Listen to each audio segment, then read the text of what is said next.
Good Show bersama saya Sugita dan Erwin. Dan seperti biasa, sekiranya anda mempunyai sebarang komen atau pendapat, kongsikan bersama kami di Feel Good Show @feelgoodshow7 di Twitter, Facebook dan Instagram.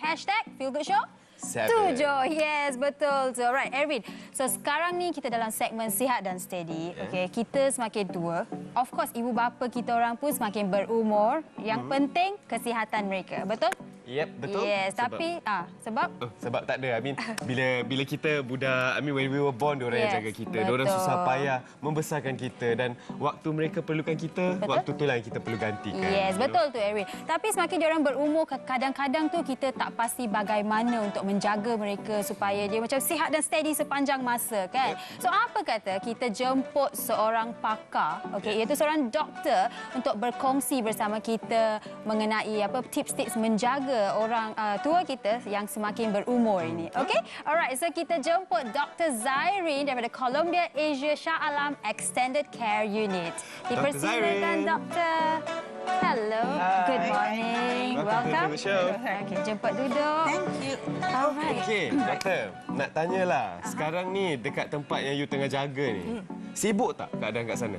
Ya, sangat sibuk. Sangat sibuk, Sangat sibuk. So, I have been in that hospital for the past 8 years. Okay. Basically, kita involved dalam penjagaan patient yang ada disabilities and also care for the elderly. Right. So we actually look into all of that. Okay. So, doktor, bila doktor sebut pasal care for the elderly, kan, apakah kebanyakan kes daripada orang berumur ni adalah kes apa? Okey, kebanyakan pada mereka ada masalah kesihatan, and dia selalunya lebih pada satu jenis masalah kesihatan. Right. They may have strokes, Right. They have not been well for a long time, they may have Parkinson's, they may have other masalah kesihatan macam kencing manis, darah tinggi and all that. So because of that, sometimes they need a little bit more care. Kalau yang dekat tempat kita lah di hospital. And the thing is that once patient dah balik, that is when the care at home tu, we need to address those issues dekat rumah. Okeylah, Sugi, sebelum kita nak lanjut, kita nak invite lagi 2 orang guest. Sebab kita nak buat suasana dia lagi menarik lah, kan? So, siapa kita ada? Yes, kita ada Dinas Mokhtar dan Atilia Harun. Hello, ladies. Good morning. Cosan. Good morning. Selamat pagi. Cepat duduk. Sila. Tinggi kat tengah ke pendek tengah? Okey, nak berebut. Yang paling muda kat tengah. Okey, dan bagi penonton di rumah, pastikan anda menonton segmen ni daripada awal sehingga hujung, ya, sebab kita orang ada giveaway. Kita tak sabar nak bagi tau. So make sure you follow us dan juga nak kena dengar dengan teliti sebab jawapan dia ada di sesi interview ni. Yes, betul. Okey, so kita tanya doktor lagi sekali lah, ya. Doktor, bila cakap pasal orang yang lebih berumur, penyakit seperti diabetik, stroke semua, kan, dia bukan senang nak jaga. Okey. So apakah kekuatan yang sebagai anak-anak lah kita perlukan? Okay, alright. So, I will talk about basically apa yang kita buat dekat rumah lah, because kebanyakan elderly patient kita dijaga di rumah. Okay, so basically there are a few issues that the children or the caregivers lah kita panggil that they usually face bila dekat rumah. One of it is managing medical issues, managing medications, and then basically you want to try and provide a safety and a safe and healthy environment in the house. You also want to think about provision kalau katalah caregiver atau anak-anak tu tak ada. Just say that they need to go for a break or something like that. And you also need to actually look into the elders, dia punya emotional and the psychological state as well. So usually when I talk about elderly care at home, I usually divide into 4 main groups lah, or basically 4 aspects. Number 1 is the home itself. Okay. So sekarang ni doktor akan terangkan 4 aspek penting untuk menjaga orang tua kita. So aspek pertama adalah rumah tu sendiri ataupun environment tu sendiri. Number 1, sometimes you need to make some small changes in the house. Small changes tu bermaksud you don't have to renovate the whole house. But you can do certain things like macam dalam toilet you have a grab bar, because sometimes sekarang kalau katalah kita bercakap pasal our parents, kan, sometimes they may not be stable enough. Bila dia mandi, sometimes they might fall. So they have something to hold on to. And then you put maybe some carpet yang tak licin and all of that. And then you can put smoke detectors in the house. That's one. The other thing is that you want to keep track of your elders at home.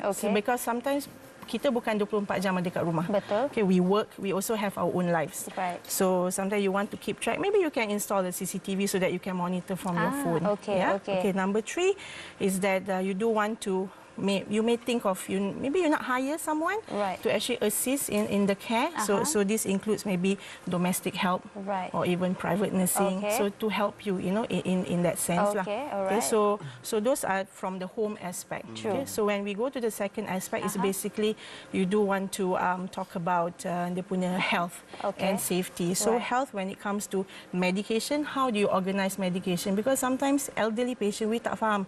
Sometimes kita pun tak notice, maybe our parents kurang pendengaran or their vision is impaired. So sometimes they may confuse the medication, so sometimes they might overdose or they may not take it the right way, the medication. So we need to make sure that all those things are organized.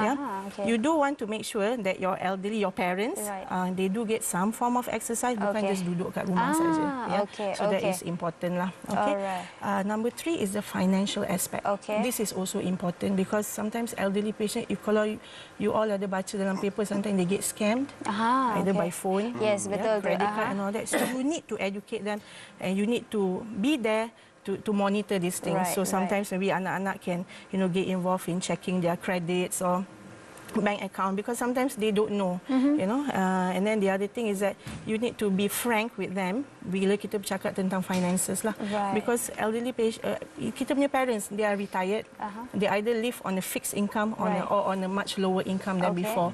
So we need to help, but we also have to be frank with them. How much can we help, and what we can do untuk capai kata sepakat between the caregivers and the parents. And the last aspect, we have one more aspect. The social interaction. It's very important that our parents, they go out and mix. Either they make new friends or they mix around with their old friends. Because for them at this age, companionship is basically the most important. Yelah, kalau tak dia bosan and then lonely and all these things. So kalau macam untuk Dinas dan Atilia juga, kalau macam let's say lah something happen. So for you guys pula, korang akan dah tahu tak macam mana nak jaga parents? Contohlah if something bad happen, let's say like you guys ready tak kalau macam let's say something bad happen to them? Well, touch wood. Touch wood. We're not hoping for it. Tapi kalau andai kata lah it happen, you guys tahu tak apa you guys boleh buat untuk menjaga mereka? Well, not really actually, but I think about a few years ago my father had a heart attack and we went through like this series of attacks and then we had to go to an operation and all that. So pada waktu itulah the whole family got together and just bidang terjun and learn everything quickly online and just made sure that my father was in a comfortable state because we were not expecting it. Usually things are like that. You're not expecting and suddenly it happens. You just need to learn. Now that it happened, so it has actually taught me to be more prepared. So I've read more about it and what to do. And since I'm a yoga teacher as well, so I've taught my dad how to breathe properly and how to handle a difficult situation when he's alone on his own, how to actually go back to his breath and just, So memang bila benda yang tak diduga berlaku tu, kita orang pun tak tahu macam mana nak react, nak prepare. Tapi bila macam itulah.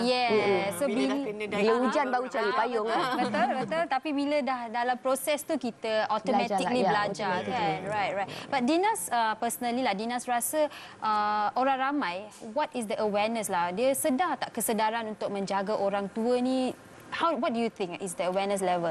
The awareness level, obviously, it's not there. Betul cakap Atilia tadi, kalau tak jadi kat kita, kita tak tahu. Kita akan tumpukan perhatian kita kepada benda-benda lain. So for parents, I guess for now, because I think my parents, alhamdulillah, still okay. And then kalau ada problem yang kecil-kecil je, where it's and they go to the hospital regularly. So I'm quite blessed that diorang jenis yang tak susah untuk ke hospital untuk buat diorang punya check up. So not to worry about that, but then again we have to always be aware of what's going on with them as well. Because kadang-kadang especially orang-orang tua, as in my parents ni, my mom my dad ni naughty sikit. Dia degil. Sama lah macam mana tu? So dia macam jenis yang macam that day, I tell you a story. We were in London for the Pure London Fashion Week. So I was there for work. And he was just supposed to be there to temankan me. And you know what? He treated it like it's a holiday. And he did not take his medication. Oh, wow. And then he was like makan belasah je kat sana. Betul-betul holiday spirit lah. Betul-betul holiday spirit. And which he was hospitalized in London. Alamak. Oh, no. Yes, and it was so not funny. And I was there for work, and I had to we brought him to the hospital, and the doctor was asking, "Why didn't you take your medication?" "Oh, because I'm on a holiday." Wow. So can you imagine how naughty he is? So it's like, the only way to get him to eat his medication is through my daughter or my son and the cucu-cucu yang lain lah. Okay. Okay, so tadi Dinas got an interesting point. You cakap your parents jenis yang senang pergi hospital. You ada tak face parents yang macam the jenis tak payahlah pergi tempat-tempat macam ni? Ada. So macam mana nak tackle tu? Because kadang-kadang kita nak jaga diorang.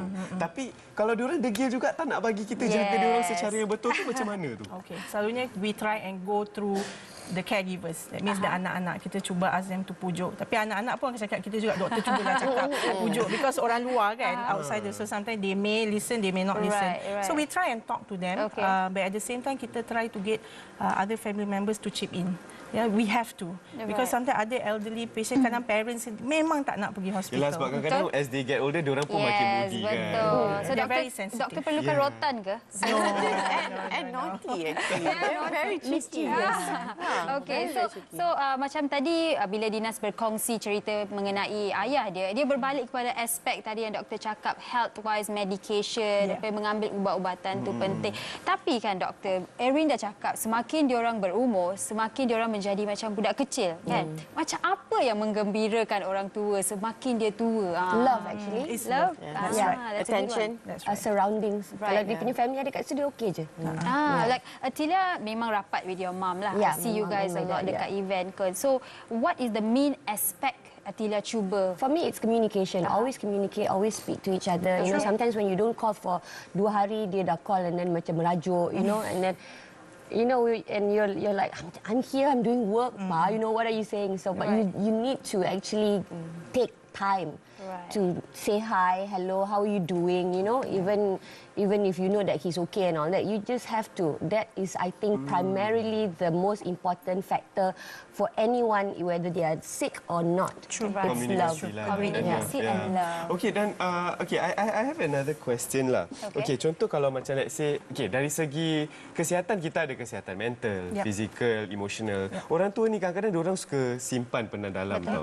So kita tak tahu apa yang diorang nak, apa yang diorang ada dalam fikiran diorang. And kadang-kadang benda tu boleh affect dia punya health dari segi emosi dan juga mental. Fizikal tu okeylah. Mungkin some people akan melalui, macam fizikal kita nak kena angkut. I mean, it's all physical work. Okay, that's aside lah. Tapi what about the emotional level? Kalau diorang jenis yang pendam tu, macam mana kita nak mak cakap lah, mak apa yang mak nak ni? Sebab kadang-kadang kita tak keluarkan tahu. apa yang kita tak tahu apa pendam diorang tu. nak. Usually, like what Atilia said, the communication is the most important aspect. It might take time lah untuk tembus that wall.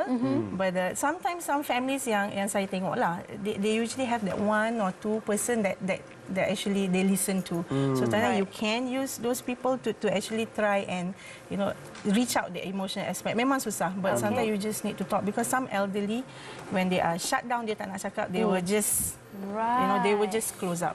So sometimes kalau kita tanya soalan saya, kenapa ni mak? Dia just tak ada apa-apa lah. Dia tak nak menyusahkan. Dia ada things that tak nak menyusahkan. Alright, penonton di rumah. Okey, ini tips-tips daripada Dr. Atilia dan Dinas. Saya pasti anda sedang mendengar fokus, okey. So sekarang ni kita orang nak beri hadiah lah, freebies kan. Okey, so Visionary Solutions bersama dengan Feel Good Show ingin menghadiahkan sikat rambut elektronik berjenama Daphne Go dan Daphne Classic. So kalau kita nak gembirakan ibu dan ayah, tak boleh lah. Mungkin ibu lah, ayah mungkin hilang dah rambut dah hilang kot.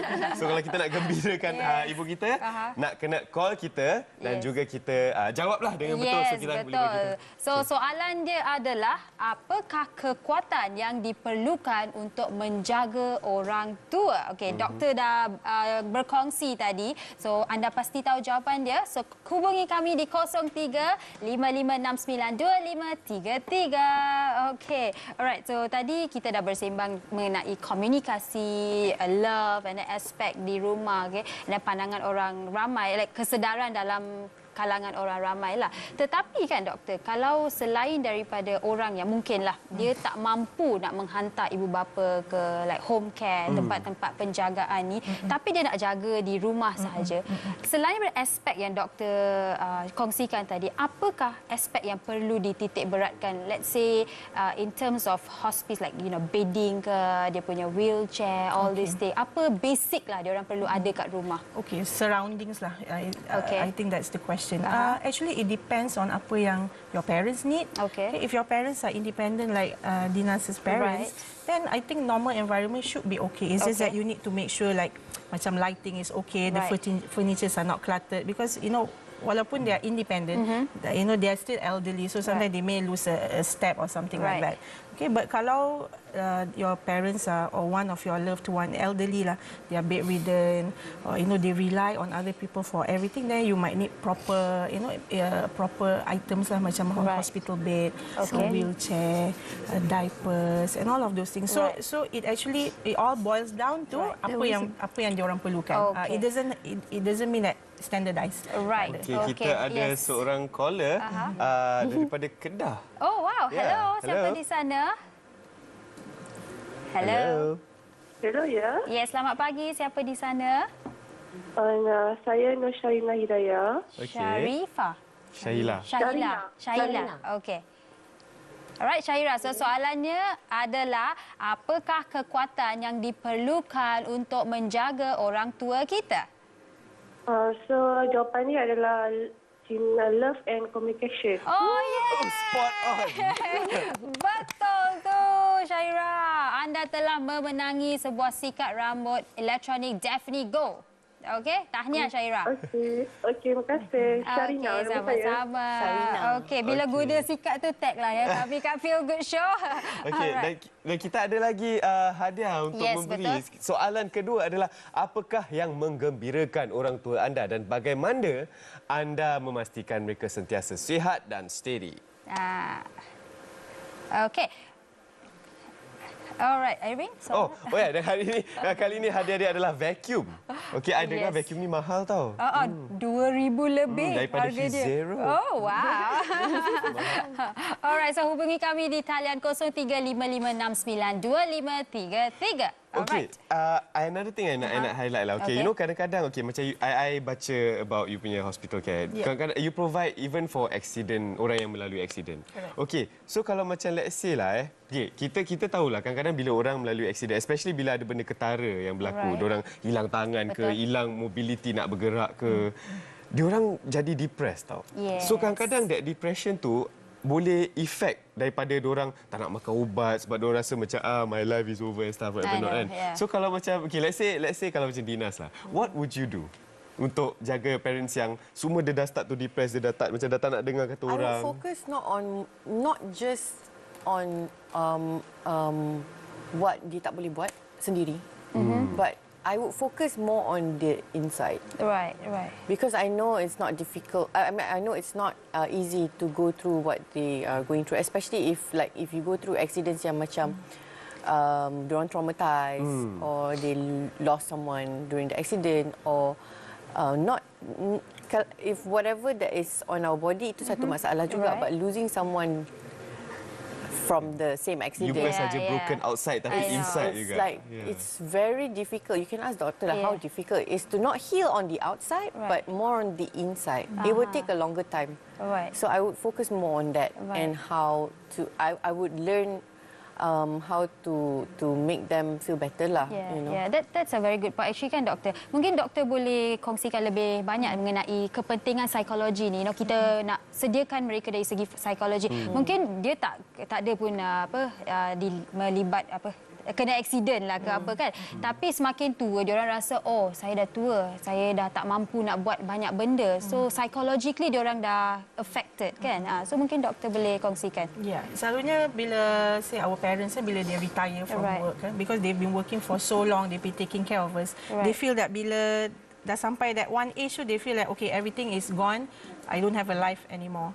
So sometimes because of that, they actually go into depression, Right. and they just shut themselves off. Okay. So that is something that we really need to look into, because sometimes elderly with depression ni susah sangat kita nak detect. Okay. They may look normal, they go on with their everyday life, but right. we don't know what actually goes on Yeah, inside. that's true. So sometimes it all boils down back to communication and how alert you are in detecting all of this. It can be very, very subtle, but if you know your parents well, if you know your loved ones well, you can find out actually what goes on. Only you would know what's wrong with especially your own parents. Yeah. Right. Because the thing is, orang lain mungkin orang tak akan tahu sangat perangai dia orang macam mana.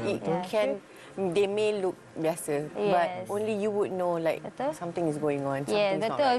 Sebab hanya kita lah yang akan tahu ibu bapa kita, perasaan dia orang, dan berbalik kepada komunikasi dan love. Cinta tu amat penting. Kasih sayang, cinta pula. Kasih Kita ada lagi seorang caller daripada Kuala Terengganu. Oh, wow. Okey. Hello. Hello, Umi Hussein. Ya. Okey, selamat pagi. Okey. Selamat pagi. Okey, so soalan tadi, apakah yang menggembirakan orang tua anda dan bagaimana anda boleh memastikan yang mereka sentiasa sihat dan steady? Kita bawa dia berjumpa dengan kawan-kawan lama dia. Okey. Okey, itu saja jawapan. Ini hadiah dia agak mahal, so jawapan dia kena panjang sikit. Lagi? Ada lagi tak? Ada lagi? Apa dia? Apa yang boleh gembirakan, your parents lah? Ya, dan macam mana you boleh pastikan yang diorang sentiasa sihat dan steady? Selalu ambil berat tentang parents kita lah. Okey. Alamak, talian terputus. Okey, tak apa. Doktor, macam mana dengan jawapan dia tadi? Dia kejap bawa jumpa kawan-kawan dia. That is an important aspect as well. So I think we can accept her answer. Okey, doktor kata boleh. Doktor datang. Okey. Doktor dah bagi pas, so tahniah sebab you dapat menang vacuum yang Alright. mahal. So saya nak check dengan producer lah. Producer, kita ada hadiah lagi tak? Okey, wow, kita ada lagi satu hadiah. Daphne Classic. Okey, sikat rambut elektronik Daphne Classic. Okey, tetapi kali ni berbeza sikit. Soalan kita orang tak akan tanya, doktor sendiri akan tanya soalan. Doktor, soalan, apakah soalannya? Okay. Dalam 4 tips, can they actually answer one of the 4 tips yang saya dah bagi untuk penjagaan ibu bapa kita di rumah. Right. Okey, so tadi doktor dah kongsikan 4 aspek ataupun tips yang perlu dititik beratkan dalam penjagaan orang tua anda. Apakah tips itu ataupun salah satu tips tu pun cukup? Cukup. Okey, cukup. So hubungi kami di 03-5569-2533. Okey, so Atilia, you claim tadi you cakap you very close to your parents lah. So sebelum ni pernah tak ada apa-apa yang berlaku yang you had to be there for them, you kena jaga diorang? Ada tak anything yang terjadi? 2-3 tahun sebelum ini di mana I was actually producing a concert Malam Nada Biru where I had a lot of artists and it was actually my production. So on the day of the concert to my father had a heart attack. That was the first time, pertama kali, and we didn't know what to do, and just everything was just like went haywire in the whole family. And then pada waktu itulah we had to learn and give more attention to him. And now that has happened and he went through it and he said that I did all that for you guys. Oh, wow. So make sure you are here for me when I need you guys. So it was actually a lesson for all of us as well. Mana kita terlalu busy kadang-kadang, bila dia call tak angkat, bila call kata kita call balik tapi terlupa nak call balik. Betul. So that taught me and the rest of my family and my siblings to be alert and be there for them when they need you. So kalau in the future ada apa-apa jadi, you dah tahu lah macam mana handle kan. Actually, that's a very good point tak Atila cakap. Bila diorang call kita, kadang-kadang tak call diorang balik kan. Okay, and speaking of caller, kita ada seorang lagi caller. Alright, daripada Terengganu lagi sekali. Daripada caller Terengganu. Oh, daripada Johor Bahru. Kali daripada Johor Bahru. Hello. Okay. Hello, hai, selamat pagi. Hai. Siapa di sana? Saya Mas dari JB. Mas daripada JB. Okey. Mas, tadi doktor tanya, dia ada share 4 tips. So, boleh tak you cerita sikit tentang satu antara 4 tips tu? Ya. Okey, pelarian saya, fit saya lah. Sebab saya memang jaga ibu saya. Sekarang bagi seorang baru lah. Berusia 64 tahun. Okey. Yang penting, kita kena kompresor. Bangunkan dia, seriuskan dia. And then, kuatkan semangat dia. Jaga pantau obat dia. Pantau obat dia. Okay. Sensitif terhadap apa yang Alamak, betul terputus lagi So macam sekali. mana doktor What tadi? was the answer? Itulah dia, aku macam tak berapa... Kurang jelas sebenarnya. All I heard was pantau ubat dia. Mantau ubat dia. Okey, actually I kurang jelas tadi jawapan dia. Erin? Sebab dia punya suara Ya, tadi a bit bergema. muffled. I betul-betul tengah khusyuk dengar. Yes. I tak dapat dengar tadi. Fokus, I dengar Betul-betul. 64 tahun. Dinas, you dengar? Pantau ubat dia. Pantau ubat dia. Tu je. Oh, okey. Sorry, kurang So- jelas. Anything. Okey, tak apa. Kita buka caller lagi sekali ya. Okey, siapa yang tahu jawapan kepada soalan tadi, hubungi kami di 0355692533. Alright. So, doktor, berbalik pada doktor. Ada juga orang, okey, bila ibu bapa diorang dah macam tiba-tiba jatuh sakit, diorang tak tahu di mana diorang perlu mendapatkan bantuan, terutamanya bila nak sewa barang-barang hospice ni. Yep. Mungkin doktor boleh kongsikan in general lah Okay. tempat-tempat. Yeah, you can actually go onto the internet, Okay. and find places. Okay, there are banyak tempat actually Okay. yang boleh sewa all these equipments, and you can Right. get it from hospices which is available all over the country. Right. Okay, you can go to certain centers. Sometimes certain hospitals also may be able to help Okay. you. Okay, but you need to go onto the net because there's Right. just so many resources, and the price also varies. Right. So you need to go onto the net and find out, and you have to go to the place and look at it yourself. Okey, yang penting malangnya kita sekarang. sendiri kena Ya, pantau lah, yes, tengok betul. barang-barang yang kita Okay lah, perlukan. so I wish we could go on, tapi Yes. itu saja masa yang kita ada. So sebelum kita nak mengakhirikan segmen ini, you ada apa-apa kata akhir kepada penonton, each of you? Don't take things for granted. Yeah. Don't take things for granted. Yes, betul tu. How about Atilia? Be there for them, like how they were there for you when we were growing Betul, up. betul. Okay. Be there for them. Dan Doktor juga? Yeah, your parents are everything. Alright. Love them and care for them as Selagi how mereka they, ada. selagi mereka ada. Yeah. You know. Okey, So, alright. there you go. Okey, terima kasih banyak-banyak doktor, dan kami harap anda telah mendapat sedikit sebanyak tips-tips. Okey, dan tadi caller bernama Umi Hussein, kami memerlukan details anda. So boleh anda hubungi kami sekali lagi di talian 0355692533, ataupun anda boleh hubungi kami melalui laman sosial Facebook kami. Alright. Okey. So selepas ini Erin, kita akan dalam segmen Civic Refresher. Okey, ini segmen yang agak berbeza sikit hari ini. Nak tahu apa? Jangan ke mana-mana. Kita akan bersama dengan Mr. Kokom. Right, semuanya dalam Feel Good Show selepas ni.